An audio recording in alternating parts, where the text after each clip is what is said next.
Welcome to Paranormal M, where reality is just the beginning. Prepare to be captivated by tales that challenge the boundaries of what we know. Hit subscribe, turn on notifications, and embark on a journey with me. Let's explore the extraordinary. She wanders the halls.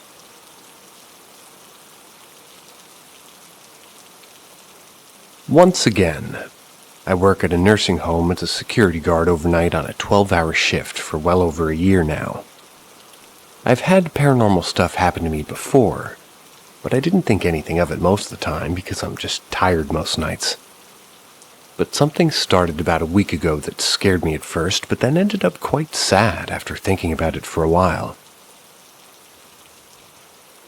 So lately we've been getting complaints from residents that's in the 1200 hall about knocking on their doors in the middle of around 12 o'clock in the morning to 3 in the morning. They describe it as a slow, heavy knocking that knocks only twice. At first we thought the building was settling because we just had put in a new roof. It was because of hail damage. Others just believed it was something in the vents. But that couldn't be possible considering that the knock would have been followed by an echo after hitting metal. Then I heard the knocking for myself. It scared the hell out of me. Couldn't find where it came from, nor did I find it or where it did, and after about an hour it got me thinking. So we had this couple that lived in apartment 1202. It's the side that I work on. It consists of two wings. There's the 1400 wing and the 1200. Each wing consists of 3 stories. The story that they live on was the first story.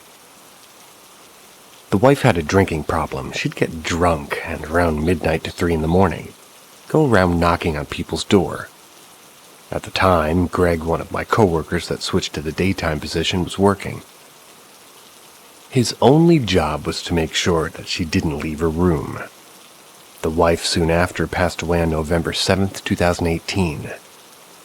She passed away in the building, and then a year later in September 2019, the husband passed away in a hospital. Within the year that his wife died, he switched to DNR, which means do not resuscitate. After that, I was the only person to talk to him. He used to come out at around 2 or 3 in the morning and sit in the cafe area drinking coffee. He would always go back to his room before everybody started to come out. From what he told me, he just wanted to be with his wife. It was always so sad when I sat down to talk to him.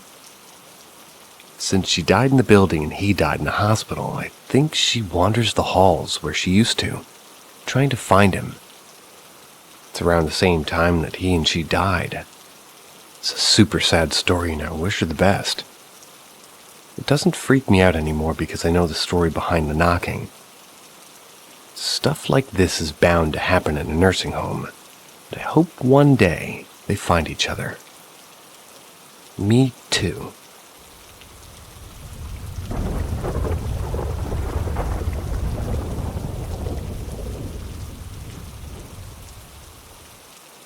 My packages delivered themselves. So I worked the night shift. I've worked here for roughly 9 months. The building's 4 years old. I'm the security guard that keeps an eye out for the independent living, otherwise known as the IL side of the building. I work alone. This building is huge. There's 4 wings, the 1400, 1200, and 1100, and 1000. 3 of the wings have 3 stories to them. Not to mention the ungodly long hallways with nothing but doors on each side and little dolls that the residents put outside their door. The residents just think the dolls are cute, but they creep me out. The first month I worked here, I heard some stories about the building being haunted. Now in my mind, I'm like, there's no way this building is haunted. It's only 4 years old. God, did I regret that thought. I've had multiple encounters with noises and hearing breathing that wasn't mine, or footsteps that get progressively louder and faster. Anyway, 6 months later, something happened to me that freaked me out. Bone chilling. I was delivering packages around 1:30 a.m. So it's dark outside, almost pitch black. We have this cart that all the packages get put on and wait to get delivered. I was dragging it through the hallway and I had to go up to the elevator on the second floor on the 1200 wing. There were 5 packages on the cart, and they each needed to be delivered on a different side of the building. Pick one up to place it in front of the door, turn around to grab the handle on the cart. Well, I grabbed air. Realizing what just happened, I just kind of stood in shock for a second. I head back down to my office thinking, maybe I'm just tired and I was imagining delivering the packages. Well, the cart was still nowhere to be found. After an hour of looking for this cart, I was constantly checking the time because the packages needed to be delivered by 3 a.m. I sit down, put my hands over my face with my eyes closed for a second. I then open my eyes, look out the door of my office. I was in disbelief. The cart was right there, with no packages. I could not believe it. I go walking around trying to find these packages, and to my knowledge, they're all delivered. I know I didn't deliver those packages. Thought I blacked out, but I couldn't have blacked out considering I was looking for the cart. I went home after my shift and couldn't sleep that day. I was in shock. Luckily, I had the next morning off, so not sleeping didn't really hurt my schedule.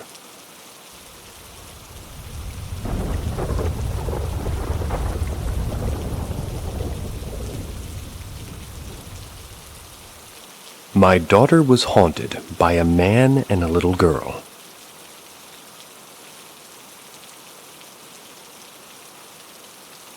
This all started December 2018. My daughter, who was 4.5 at the time, wanted this doll for Christmas. It was sold out, so we bought one only secondhand. It was basically brand new. The doll looked like your average baby doll, plastic movable arms and legs, brown hair, brown eyes that opened and closed with a big head. Typical little girl's doll. She was so excited on Christmas Day since it was one of the things on the top of the list. Everything was good for the first week to 2 weeks. Then little things started to happen. First, she started to take things and either ruin or his things. She never had a reason why she took things and ruined them until later. I got annoyed with it, but shrugged it off as a kid thing. Then she started waking up in the middle of the night at 2 a.m. and 3 a.m. and odd times in between. Want to sleep with us. This went on for a few weeks, then she started saying weird things. She would tell us the little girl was waking her up at 3 or 3:15 a.m. Now, mind you, she was almost 5, but didn't have a clock in her room and also couldn't tell time. We shrugged this off as maybe she saw something on TV. She then started talking to us about how the man in her room wants to take her to the clouds, and how he makes her not feel good. This is when I started asking her questions. She said the little girl who comes in her room always woke her up to play in the middle of the night, and this little girl would tell her to do bad things, so she could be a bad girl. I asked her about the man, and she said the man scares her, but the little girl was her friend. She said the man told her that he wanted to take her up into the clouds to be with him and the little girl where they belong. That he was the one who makes the dolls. She told us about a dream that she had where the little girl took her hand and lifted her up to show her where she lived. And while they were flying, she said she got scared, wanted to come home, and the little girl got upset with her. She would wake up with belly aches, and at one point she said her lamp was making her dizzy and nauseous because the man was making it spin when she would look at it. She would always reference this doll when talking about it, saying they always are playing with the doll with her. After about 2 months of countless sleepless nights, nightmares, and a complete change in my daughter, her dad was in her room playing with her. He said the doll just looked creepy. He doesn't believe in any of this, by the way. So he takes the doll and moves it. My daughter then hollers and says, "No, you can't be mean to her. You have to be nice. She'll get mad at you." He said, "Well, no, it's just a doll. It won't do anything." She told him, Yes, it will. She tells me to do bad things. I don't want her to be mad at me anymore. He then took the doll again and said, No, you don't listen to the doll. You only listen to me and Mommy. Now he said after he moved the doll, he got a very bad feeling and an uneasy feeling. The way the doll was positioned, it was just looking at him. We talked that night, decided to get rid of it. I took it from our house to my parents' community and tossed it in the dumpster. Oddly enough, after it was gone, things were fine. My daughter started sleeping again. Hasn't spoken about being woken up. She did tell us her room was haunted about 6 months later after she said she saw a lady in the window. I have a window for screaming bloody murder after seeing it. We've since moved her bedroom into another room of the house, and nothing else has happened since. It was honestly the weirdest 2 to 3 months of our life. There were other little things that happened in that time, such as things moving, and I would feel uneasy like somebody was looking at me at times. We even had a house guest who slept in her room one night, and the next day she told us she would never sleep in there again. It was really that creepy. She couldn't explain why, she just said that she didn't sleep well and it felt like somebody was there. We never told her about what was happening. Rude, but understandable.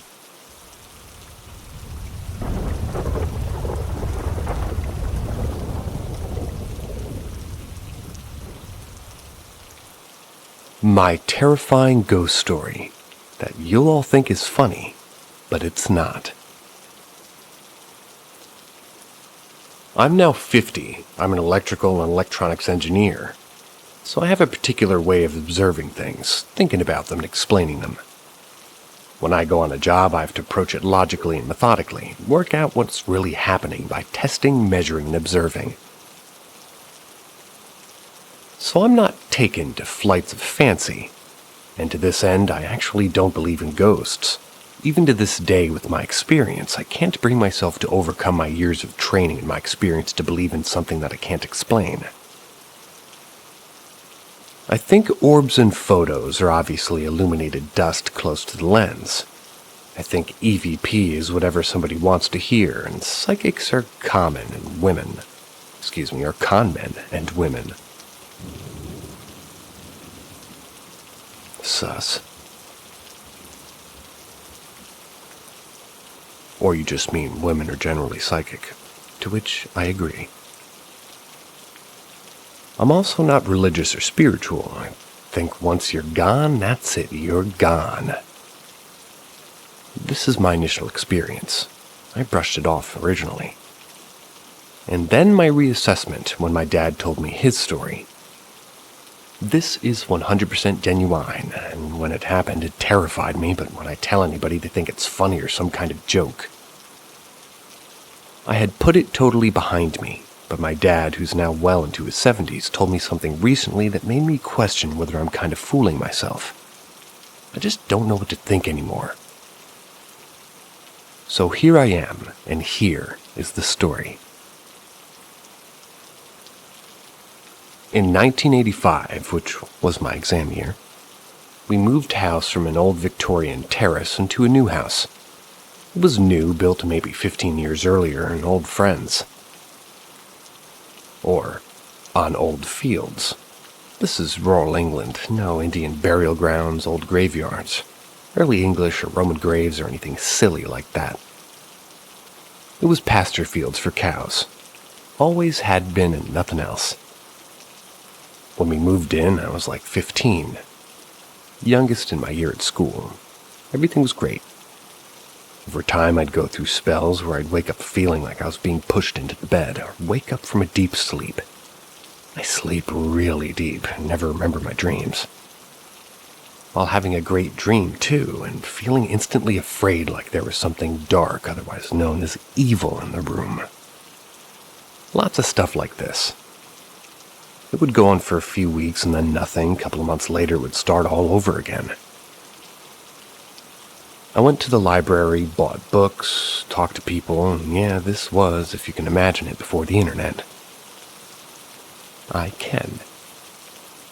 I came to the conclusion that it was sleep paralysis or something along these lines because it always happened when I was either asleep or just about to fall asleep.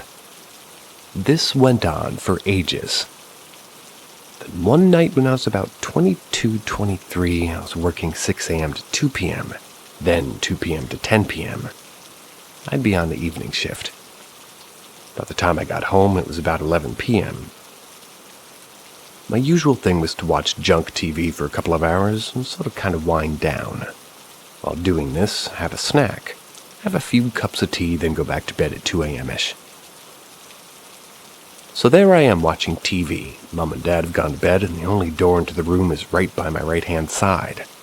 There's big gardens to the front and the rear room. No one there but me. I'm looking at an angle to my left watching TV, and suddenly to my right I hear someone fart. This is where people start laughing, but I swear it isn't a joke, and I wasn't laughing. In the split second it took my head to turn from the TV to the sound of the farting, I'd already come to the conclusion. My mom or dad must have walked into the room and farted. That's ludicrous for all manner of reasons. First, they're old school English. If they dropped one in public, they'd die of embarrassment. Second, there'd be no reason for them to walk into that room unless they were going to sit and watch TV. And third, the door at my side was definitely and firmly closed still. I have to admit the hairs on the back of my neck stood up because I was sure I'd heard it. But hey, I'm an engineer working in fields involving sound systems. And since no one's there and therefore no one can have farted, I must have imagined it. What was a sound on the TV program? So I gingerly started watching TV again, even though I was a bit uncomfortable. I don't know how much later it was, 5, 10, 20 minutes later. I must have taken a sip of my cup of tea and completely forgotten about what happened.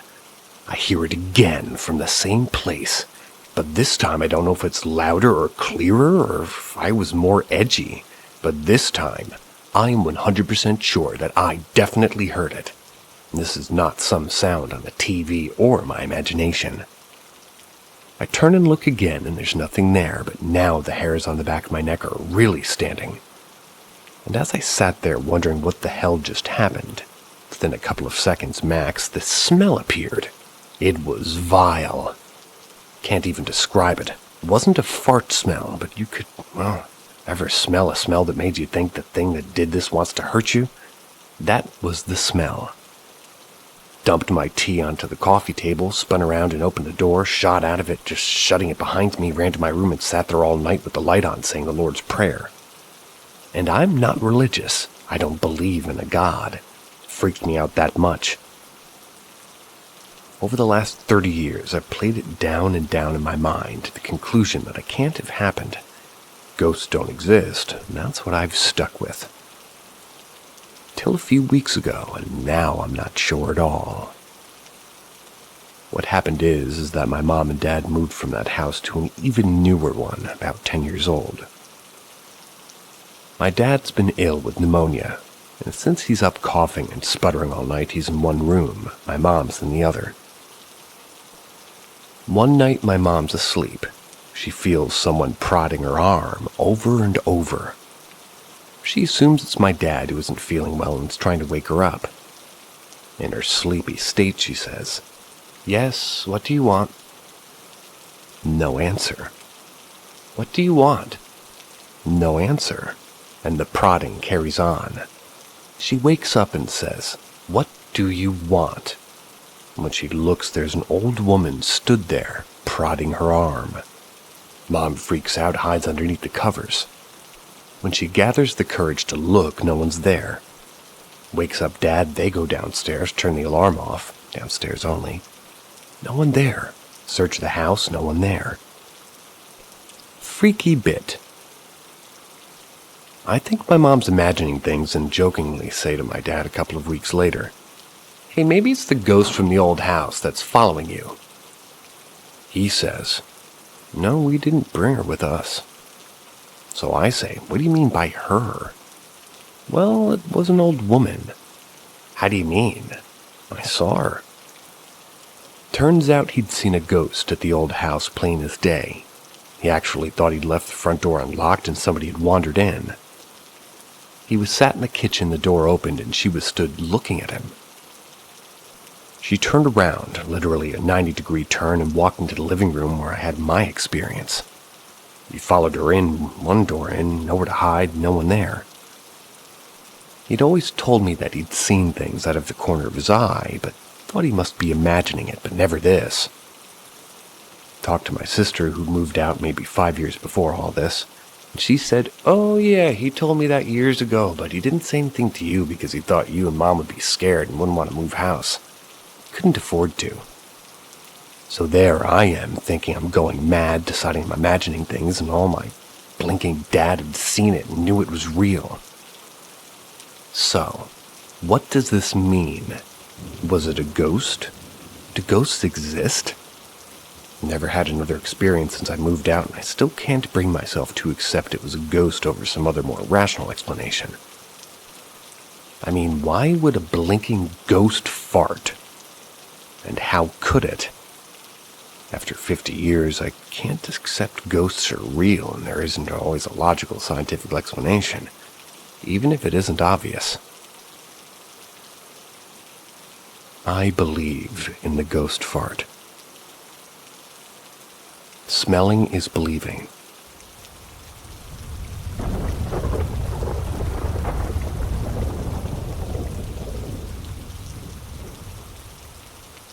I got attacked by a ghost last night.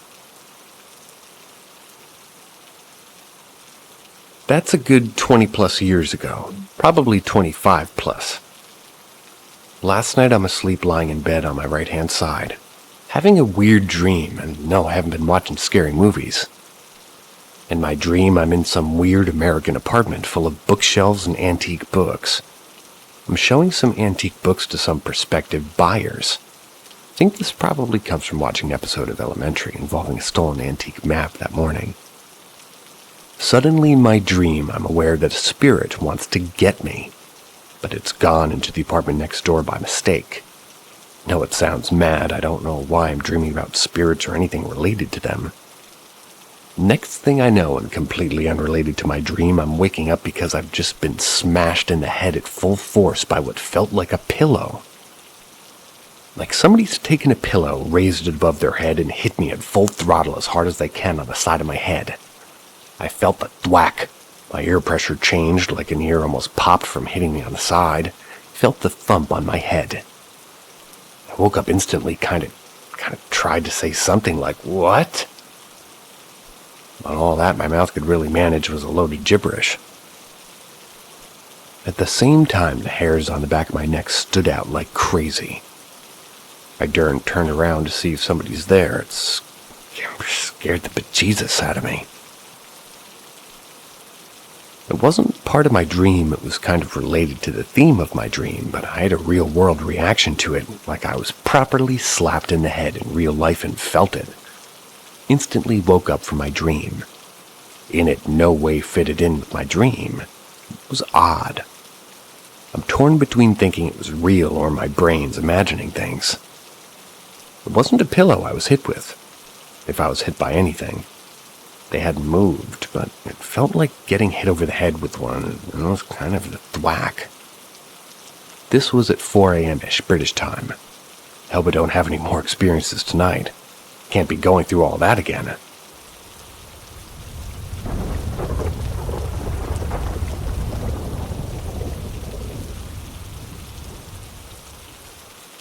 A protective spirit lives in my home. Since I was little, a spirit or being has been protecting my family. I don't know what kind, but it wants to stay. I didn't know about this until I was an adult, and when my mom and I got talking about our ghost experiences one day. Some background. I've lived in 3 homes. The first I don't remember because we moved when I was a couple of months old. The second I lived in until I was a sophomore in college.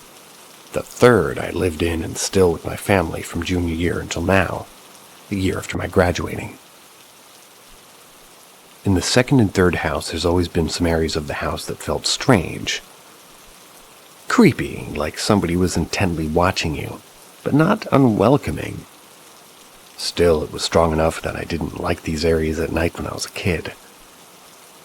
In my second house, it was the hallway that led to the dead-end laundry room, the kitchen that hallway was attached to, and my parents' bedroom. Similarly, in my third house, the feeling was in the kitchen, my parents' bedroom, and stairs. I never saw the spirit, not that I remember, but somehow I knew it was very tall and skinny. He only sometimes had very short horns. I never had a reason to feel any creepiness from these areas because I never saw anything there, or so I thought. I'd never told anybody about the feeling or the spirit until my mom and I started talking about ghosts that one day. I mentioned it. Without missing a beat, my mom says, "Oh, that's the old grandpa."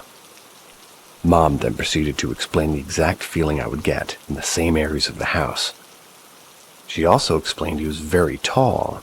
That's all she knew about him. This spirit's been following her since she was little. She experienced similar feelings in areas of her childhood homes, but never thought much of it until she moved into my and my parents' first home. When I was a baby, I would frequently wake up in the night and cry. Mom would get up, turn on the light, breastfeed me, and then put me to bed and turn off the light. One night, my mom woke up with the feeling of creepiness I described, but extremely intense. She got up to check on me since it was about the time of night I would wake up, but this time she didn't turn the light on, not wanting to wake me if I was still asleep, and I was. As she was watching me, she heard something, a tapping on the window. Slowly, then a little louder and faster, just enough for me to wake up and start crying. As soon as I did, the sound abruptly stopped. A quick visit from the police revealed a peeping Tom would tap at the window at night to wake me, and then he would watch my mom feed me. Ew. My parents moved within the next couple of weeks. Good. The spirit followed my mom to the second house where I grew up. She credits several instances of warning before danger to the spirit. One example is her waking up to that feeling before an attempted home invasion. Nowadays, in our third home, we live in a much safer area, so nothing like that's happened to my knowledge. When I asked if she knew why he appeared in the kitchen in her bedroom, she laughed and said, "Look, he's creepy and kind of a perv, but he's harmless." She does say to not be surprised if he starts following me around when I have kids. You kind of want to help protect. That's why she calls him the old grandpa. Now, my experiences with him, they're mostly the energy I feel from him. Rarely anymore.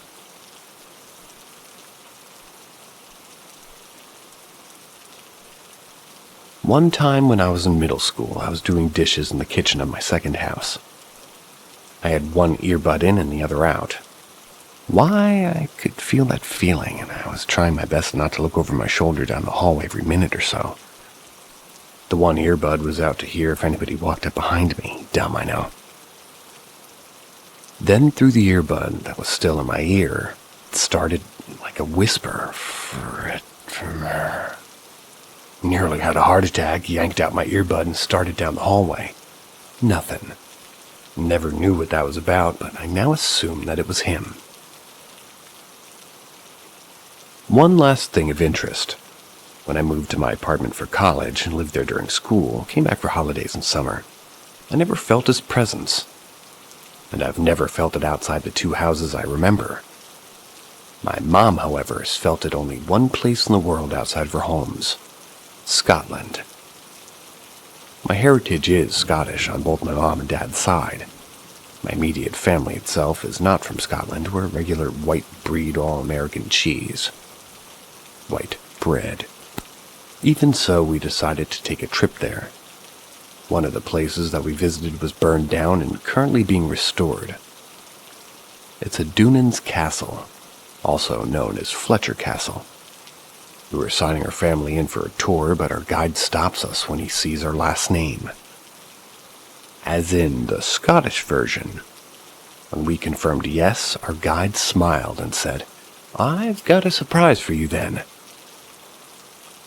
On the side of the castle is a plaque of two hands shaking, both the Fletcher and our family name on it, along with the inscription, Leche Du. From what I remember, our family back in the day and the Fletcher family helped each other in times of need. That trip was a few years ago and I never felt anything.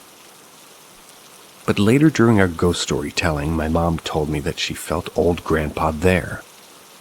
That's the reason that I've started calling him the Scottish Gaelic word for Grandpa, Seigneur. Seanair? Seanair.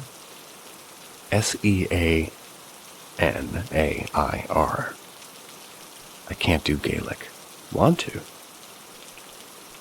Nowadays he hangs out. Ever since that day talking with my mom when I mentioned being really freaked out in certain areas of the house, I don't feel as present much anymore in those areas.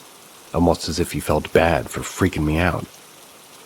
I almost never feel him in the kitchen anymore, and instead of being at the top of the stairs, I only ever feel him at the bottom, and only when I'm going to bed. He still likes my parents' bedroom a lot, but I'm almost basically never in there. Whenever I mention him to others now, and even as I was writing this, I get overcome with a feeling of staticiness in my limbs. A sort of cottony feeling in my head, like dizzy in a good way, which is a little strange. I'm not sure what it all means, and I don't know if he's actually Scottish or what kind of spirit he is, but other than sort of emanating a kind of creepy energy, he actually seems to be doing more good than harm here. So I'm happy to have him.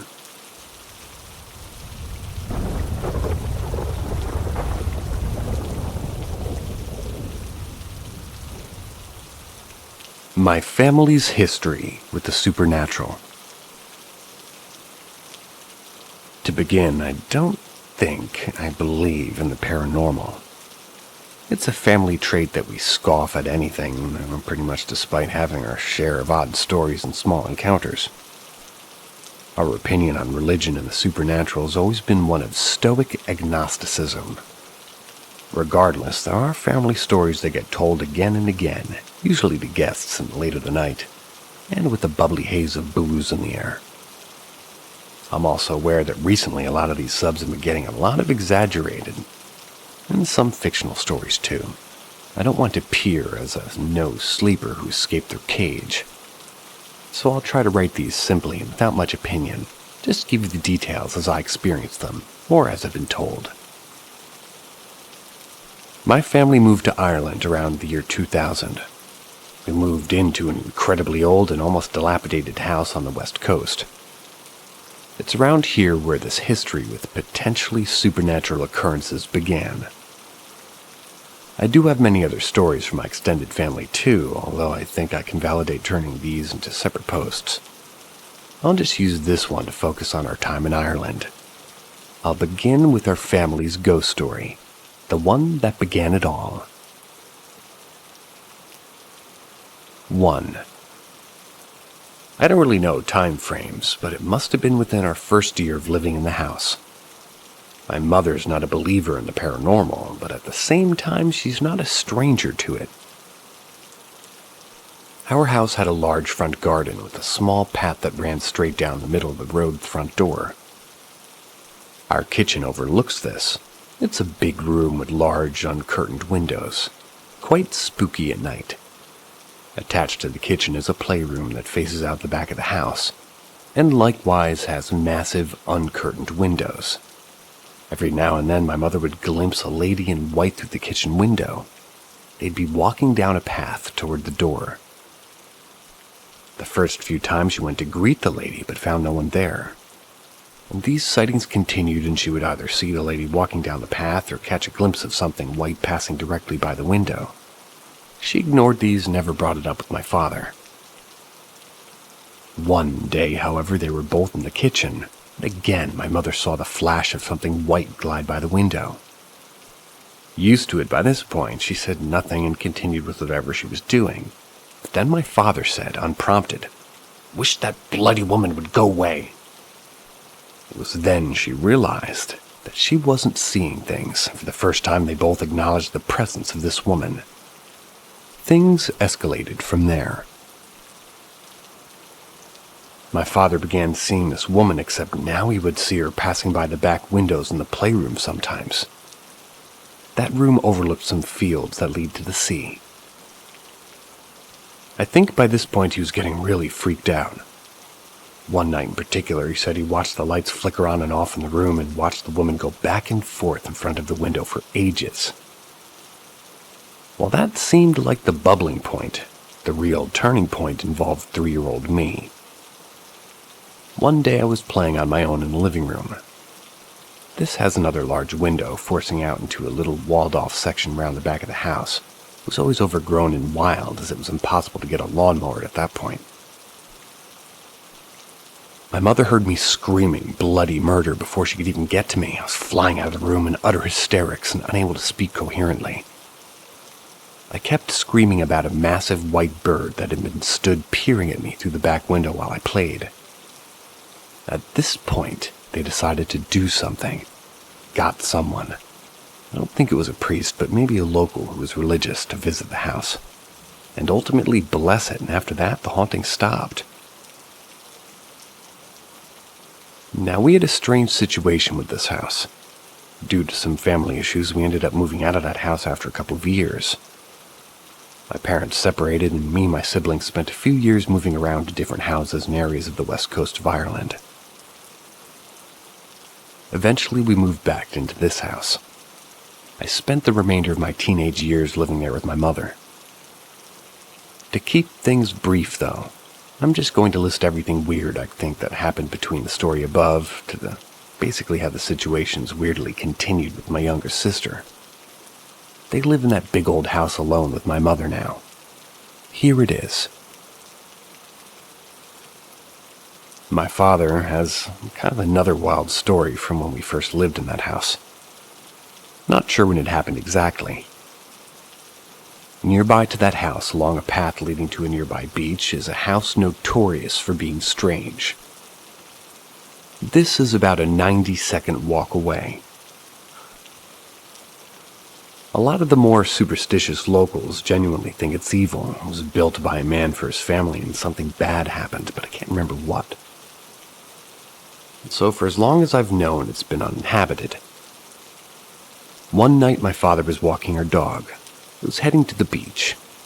It had just gotten dark, so the land was black, but the sky still had a touch of deep blue to it. As he passed this house, he looked over to it and was shocked to see that in the field directly behind was a large mass, like a big shadow swirling around in this field. He could just see it silhouetted against the sky. He said it almost looked like a flock of birds, but was more like a concentrated shadow. Just flowed round in a circle around the edges of this field. And the other problem he had was that it was just completely silent. We watched it for a while in shock, however the dog didn't react, and eventually he bailed. 3. My parents also have a story that I remember them clearly telling some guests that we had over one night, but I've since asked my mom about it and she can't recall it. In our house, their bedroom was directly above the kitchen. One night, they heard a great mass of moving things and animal-like noises. I remember their description so well because as a kid it freaked me out. They described it as a sound as if a tiger was going through the dishwasher, as in taking plates and moving them about. 4. After moving out, me and my sisters moved into another house with my mother and new partner. It was again quite old, but weirdly Spanish in its design. I remember it having iron sheets with bowls inlaid in the wall and black iron spiral staircase leading to the second floor. Me and my sisters have all agreed that house was haunted, but we only openly talked about this opinion many years later. It was when we all admitted this that I suddenly got the realization that what I was used to seeing was this kid in that house might very well not have been my imagination. I remember very distinctly how almost every night I would be terrified. I was about 6 years old at this point. I was terrified of a silhouette that stood in the corner of my room where the door was.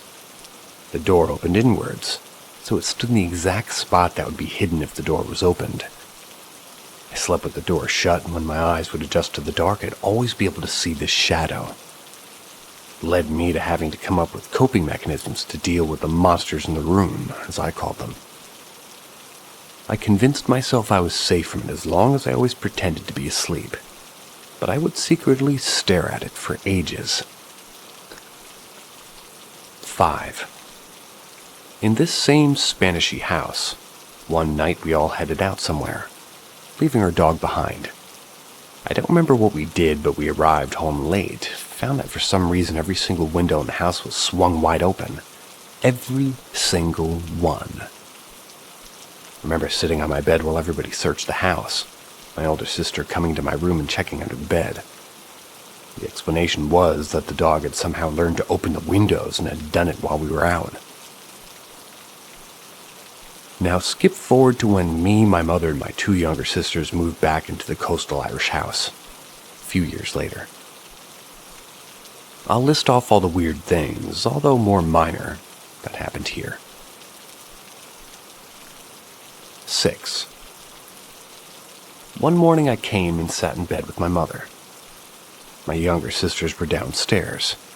At some point she got up and went downstairs to join them. I was reading a large book, and although I could see the doorway clearly, it was just large enough that it obscured my view of the floor there. After some time, I jumped when I suddenly heard a singular note being played on a toy keyboard that we'd gotten at some point. I looked, and there it was, sat perfectly straight in the middle of the doorway, where I hadn't seen it before. The key wasn't moving, but a single note was repeatedly coming through the speakers. I got up, turned it off, and went down to my sister. I grilled her about where exactly she had left the keyboard. She swore over and over again that it had been left downstairs with them. This could have just been a prank, although I'm not really trying to point anyone or stand in the doorway and place it. 7. I slept in the room that had a hatch to the attic. My bed was a bunk bed, but with a desk instead of a bottom bunk. This means I slept about 3 feet below the ceiling and the hatch was over my feet. On multiple occasions I woke to find the hatch lifted and slid open. This hatch was just a thick slab of wood that loosely sat in a frame to cover the hole. It had to be lifted about 3 inches up before you could slide it to the side. Still, could have just been air currents. It's a big and breezy house. 8. Some minor things. As a kid, about 5 years old, my sister once accidentally cut her wrist while washing a glass. My whole family rushed over to her neighbor and just retired nurse, is I think what her job was, and I for some reason stayed at home. It was nighttime. They were only gone for about 15 minutes, but while gone I heard somebody knocking on the front door using the heavy iron door knocker attached to it. I was scared, so I pushed the crate against the door and looked through the eye hole. No one was there. I didn't open the door. I specifically once felt myself get poked in the back one day while in my room. Could have been a muscle spasm, I guess. We used to have a wicker chair that would creak as it was being sat on in the night. That's when I would be the last one up. I figured it was something to do with the wicker setting. We frequently had a fire instead of radiators, and I once saw a translucent foot that almost looked cartoony, but the foot of a marshmallow man walked around the corner toward me. However, it vanished after a second, and I just shrugged it off. A bigger story, number 9. One night when my older sister was visiting, we stayed up late watching marbled hornets. Thoroughly creeped out, went to bed late. The electrics in the house were always pretty bad, so my mother grilled us kids in the habit of switching everything off before bed in case of bad electrics causing a fire. As we went to bed, I locked up and switched everything off. About 20 minutes into trying to fall asleep, I suddenly heard my dog barking. I crept out onto the landing and saw the dog sat at the opposite side of the stairs, opposite to where you'd actually walk down them, staring down below. I quickly noticed that the kitchen door was wide open, despite locking it, and the kitchen light was now on. Not only that, but the front door was now swung wide open too. Having just spent an hour watching marbled hornets, I was freaked out. took my dog down with me and relocked everything, switched everything off again.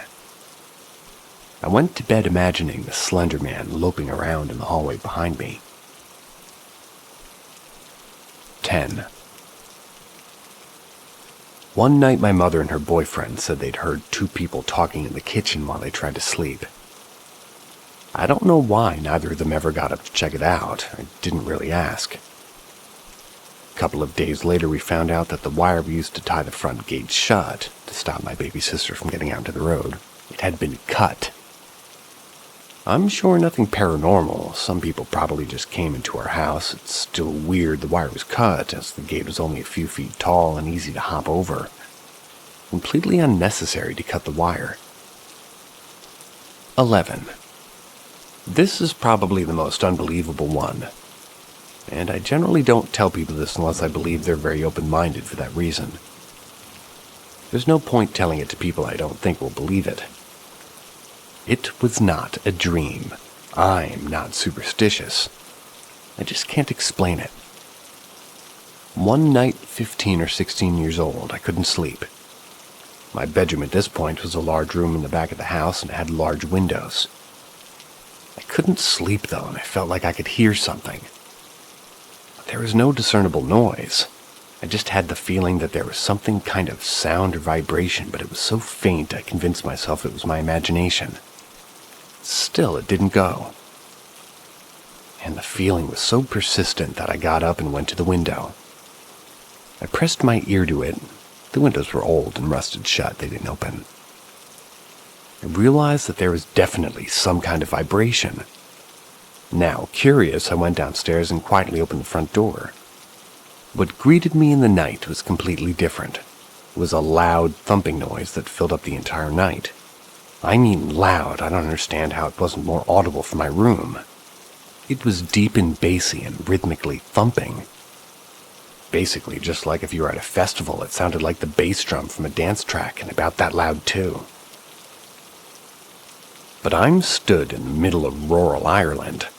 All that surrounds me is fields, old abandoned stone houses, and 60-year-old farmers. It's also like 3 a.m. Excited and curious, I just kind of rushed back inside, and being a lame teenager, I dressed myself head to toe in black, put on a face mask. I was just caught up in the moment. I snuck outside. I head into the front garden. I hop the wall into the road, following this massive thumping sound that just reverberates in your chest. It sounded like a heartbeat. I don't have to go far. On the opposite side of the road, it's a long abandoned house. Now, you see these a lot in the Irish countryside. These old abandoned stone houses that kind of fallen through and have been left to rot in the weather for 100 years. This is one of those houses. Thatched roof and all. It's a small old farmhouse. It's got a walled-off field attached to the back. Inside that field is a stone or cement hut. I don't know what it's used for, but it's literally like a 4x4 meter single room. I get to the wall of this field, and I can just tell that the sound's coming from there. Literally straight across the road from my house. I don't go any further, I just crouch down in the darkness and watch this hut, listening to this rumbling, booming heartbeat noise. I can't see any lights or anything. I eventually go home, and I remember shaking so much from the adrenaline I could hardly stand. I don't remember the rest of the night. I guess it just eventually stopped, and I eventually went to bed and fell asleep. Now that's the majority of the events, or the events I experienced while living there, mostly as a teen. I moved out at 17, still completely unconvinced of the paranormal and that there was really anything still in that house. No one ever really seemed to have experienced anything, so I never talked about any of the above with my family. Eventually, my second youngest sister moved out of that house for uni, and all that was left was my youngest sister having only started secondary school and my mother. Over the last couple of years, and as my younger sis, who I'll refer to as YS from now on, became a teen, every now and then while calling my mother for catch-up, my mom would tell me about how YS has been being a wimp and freaking herself out. Started a while ago and was a bit of a running joke. YS was doing typical teenage things. She'd invite her friends over, they'd watch some horror film, get scared, and then swear they heard noises or saw something. Saw lights moving through the house. Just typical shit. We'd laugh about it, and every now and then my mom would have a new story. Got to the point where it was kind of happening frequently. My mom would go out for a drink with friends. YS would call her after a couple of hours freaking out because she'd heard or seen something.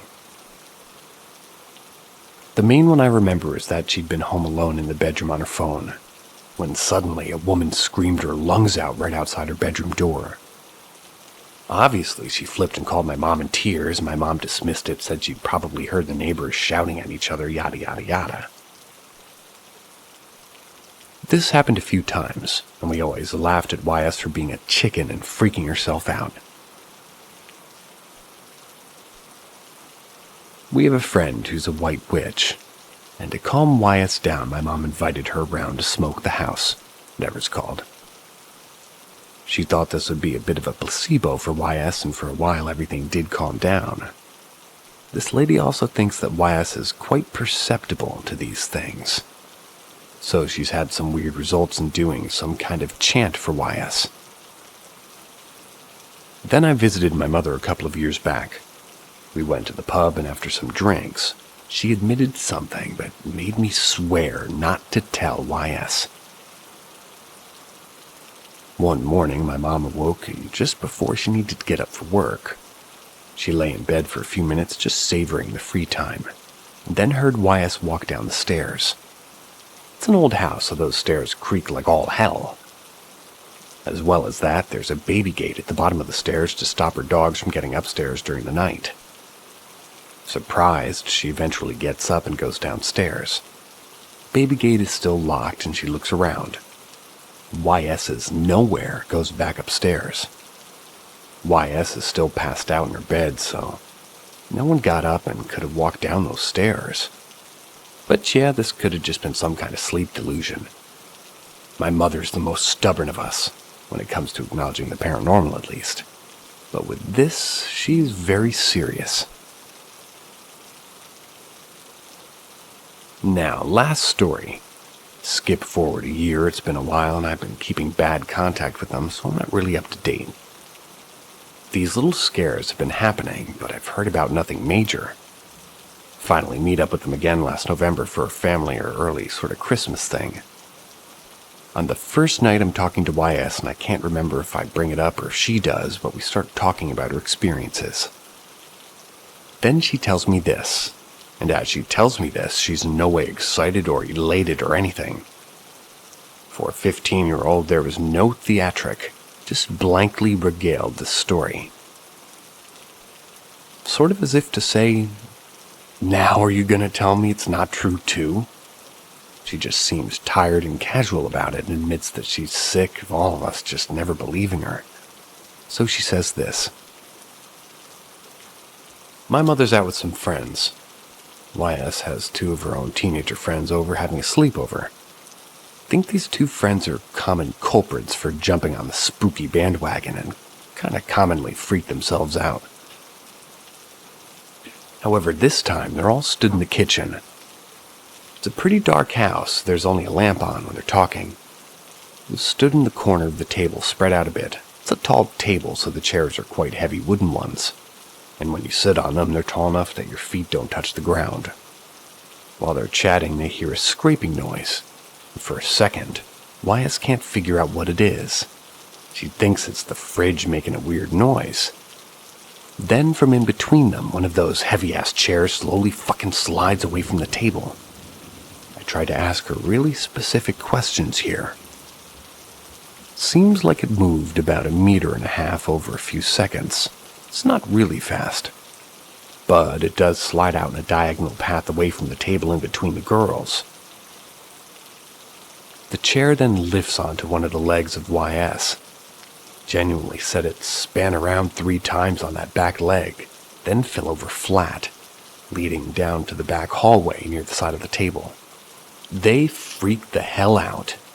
YS manages to take a really shaky picture, but she's kind of late to take it, so it's just of the chair lying flat in the hallway, and that's it.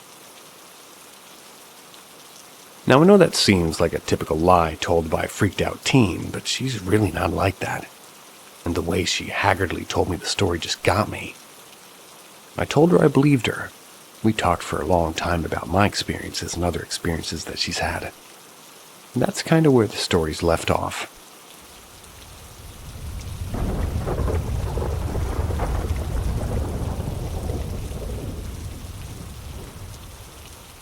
An incident I had 5 years ago. To start in a typical fashion, I don't really believe in this stuff. I'd like to, and I have had small, strange incidents throughout my life that could possibly be explained, but ultimately are a little bit beyond the norm. I grew up in rural Ireland. I think in my teens the idea of the supernatural simply excited me.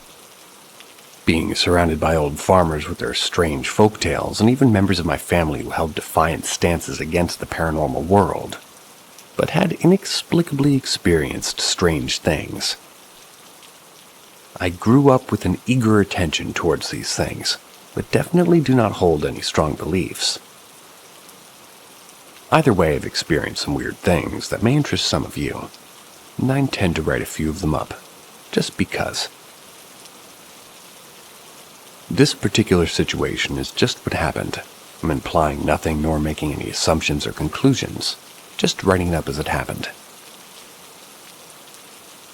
About 5 years back, I lived with my father in the UK over summer while awaiting my uni to start again in September.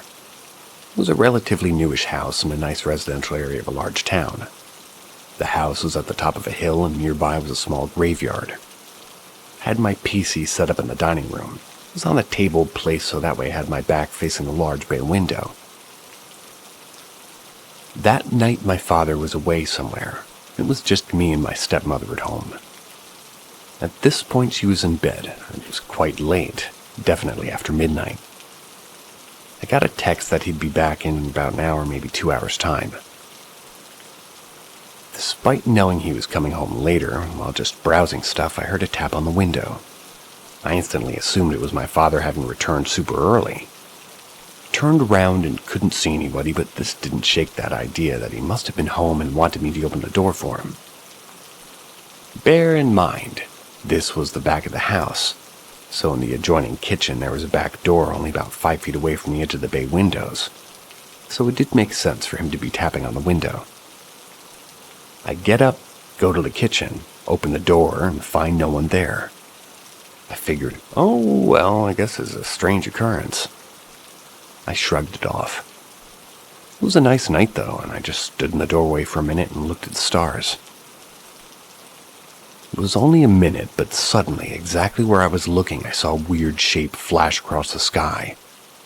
It was like a shooting star, but it was very rapidly sped in the same shape a heartbeat monitor makes and then blips up and down, only from left to right instead. That's sort of to say that it traveled in a line from right, shot up, then directly down, then back up halfway and off again in a straight line. I felt like I was watching it move, but it went so fast that I basically saw the whole shape in one instant. It was about as long as your finger would cover at arm's length.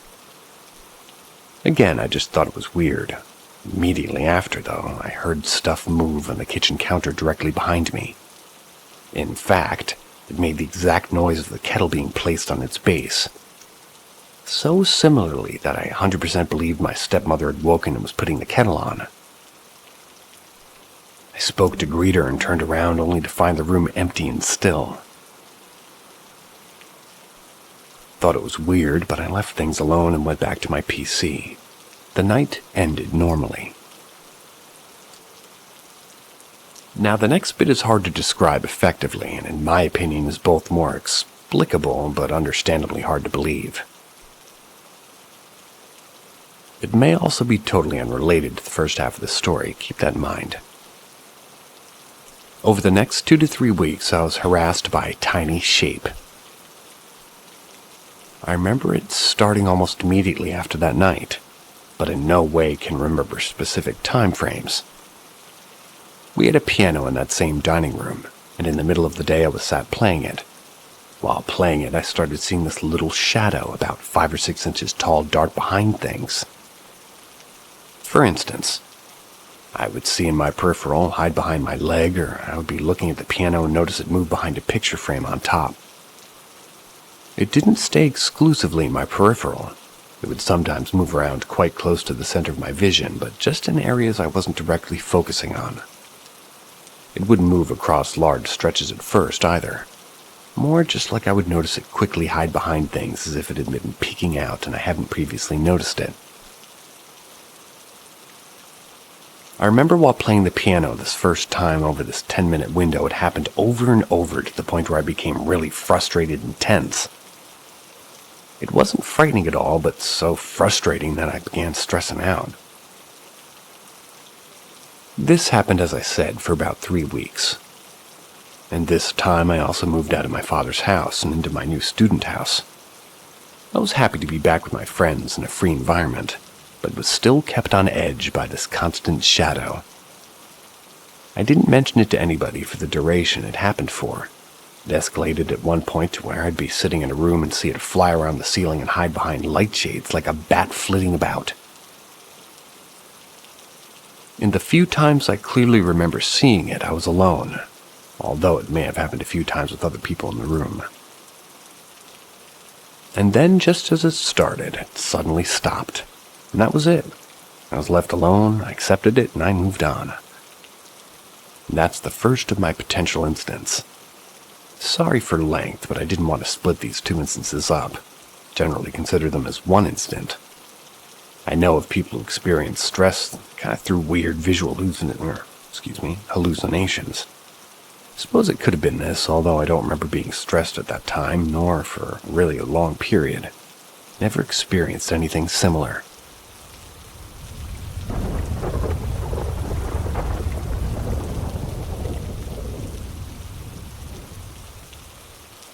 Four deaths in my family.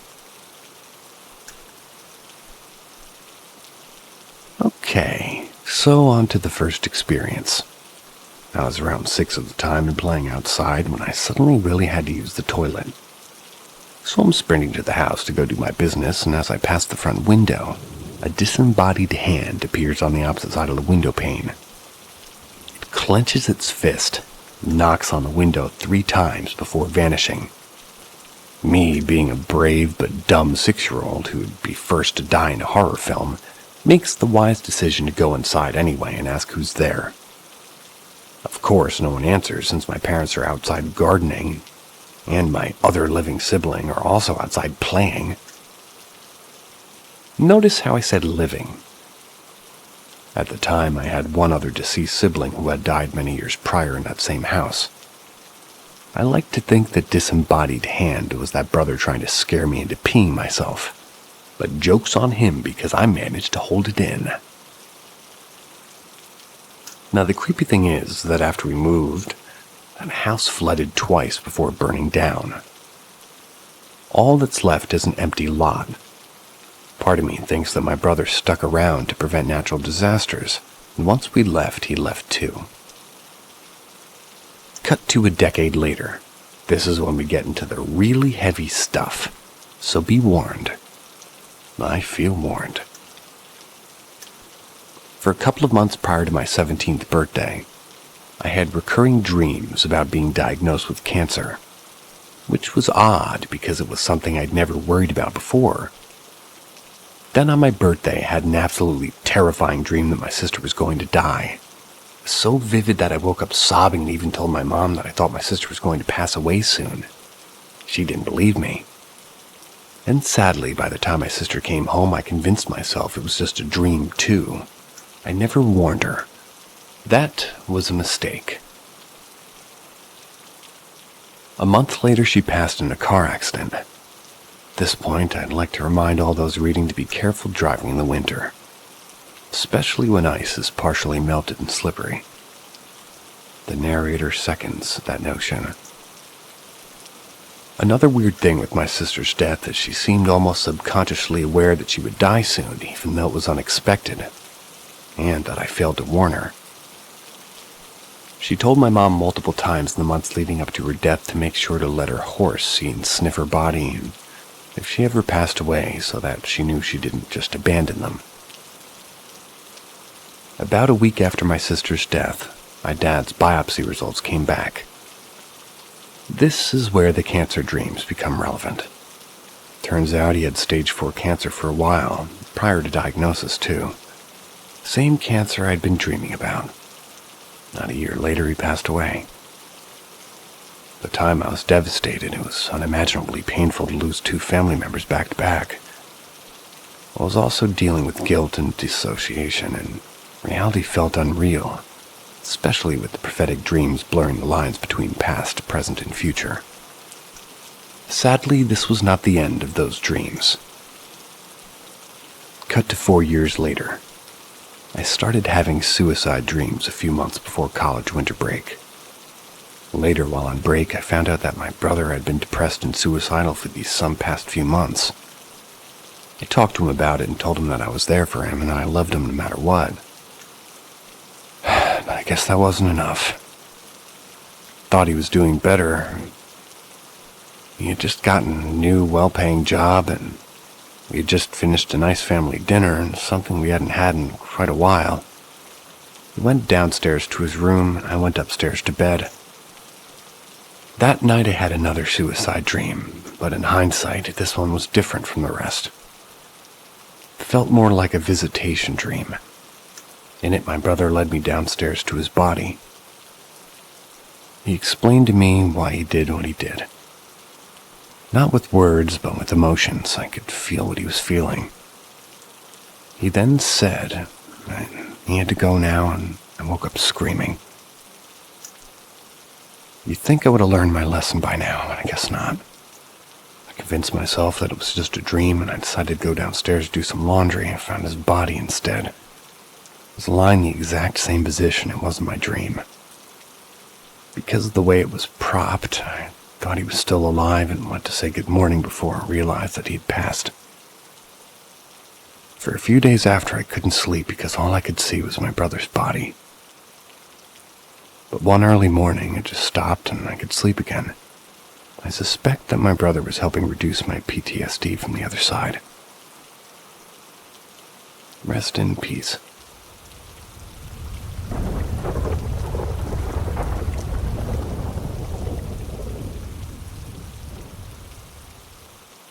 The Disembodied Hand. I know how incredibly cliché the title sounds, but I swear that this really happened. When I was around 6 or 7 years old and right before my family moved to the States, not for scary, haunting-related reasons, my dad needed to relocate for his new job. My siblings and I were playing outside on our trampoline while our parents were busy doing yard work. Mowing and weeding, etc. No one was inside the house at the time, at least no one alive. Well, it was early afternoon, and we had been out there for a while, or what felt like hours, at least in my child mind. And I really needed to pee. Like it was an emergency, and I really didn't want to pee my pants. So I got off the trampoline, made my way to the front of the house, went into the nearest bathroom. At the front of the house, there was this large window which jutted forward and out from the rest of the house like a 3D trapezoid. As I was waddling by this window in an attempt to hold it in, I saw a pale white hand rise up from behind the windowsill. The hand was visible only down to the wrist, at which point it looked to be attached to nothing and was suspended mid-air. Initially, this hand was in an open position and looked as though it was about to wave hello. But instead of waving, it clenched into a fist and knocked on the glass. Once, twice, thrice. Then it opened into a splayed position and vanished into thin air. Now at the point, the smart thing to do would have been to book it. But I really needed to be, and I was curious as to who or what could be in the house. Yes, I am that blonde chick that is the first to die in a horror film. As an added bonus, the room that I saw the hand in was the same room that was attached to the nearest bathroom, so I would have to enter that room anyway in order to do my business. In my astounding brilliance, I entered the house, and that room in particular. I asked, "Who's there?" Luckily or unluckily, I didn't get a response. It was at this point that I knew I had fucked up. I remembered that everybody was outside and that I was therefore the only person in the house, alone. That was when the fear hit me and I booked it out of there. Needless to say, I decided to pee outside that day. So would I. Amen.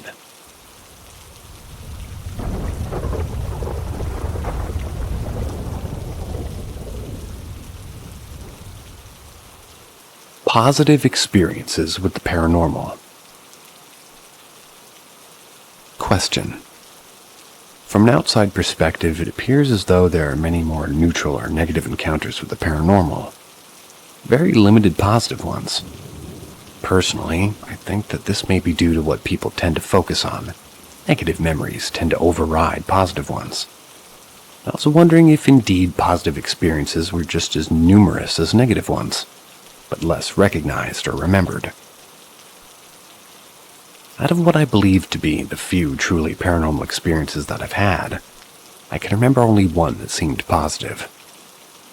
Most of the others were neutral, with like a few being negative. I discussed my one positive experience in another post about haunted hotels, but I thought I would include it here as well. I actually had a positive encounter with a hotel ghost, so I would say that they aren't always bad to have around. Basically, it was a very, very old hotel that was repeatedly haunted. Ghost tours and all that. And at the time, and still somewhat, I was incredibly scared of the dark and of sleeping in new locations, especially given the haunted reputation. So instead of sleeping, I was on my phone. Just got my first smartphone at the time. Expected to stay wide awake all night fighting with my fear. As I was reading my phone in position to the window, in my peripheral vision I could see that the curtains were blowing back and forth in the breeze of the AC. This movement was startling me, so my eyes started focusing on it. Slowly, an apparition started to form in front of the moving curtain. It was translucent but colorful, and I could still see the curtain behind this figure. It was a girl, roughly 11 or 12, with an old early 1900s dress and black shoes and stockings. Her hair was braided down her back. She appeared to be staring out the window. I saw her for roughly a minute before she started to fade from existence. And the whole time I was filled with this deep sense of peace. Like everything would be alright. This was odd because usually the thought of anything paranormal scares the heck out of me. I've never felt such an intensely positive emotion before or since this encounter. At best, I would liken this to the feeling that people say they feel when they experience an NDE and meet God. But I wasn't dying at the time. After she vanished, I turned over befuddled and trying to warp my mind around what just happened. And at that point, a face started literally overlapping my vision. It looked like an older man with a thick brown beard. Think of your stereotypical lumberjack or brawny man. I got the distinct impression that this was the girl's father. Then the face morphed into that of a blonde woman, and I got the impression that this was her mother. Then the face disappeared, and nothing happened after that. But the sense of peace remained. I was able to sleep soundly through the night, and something that wouldn't have happened if I hadn't been for that encounter. I like ending on a positive note. See ya.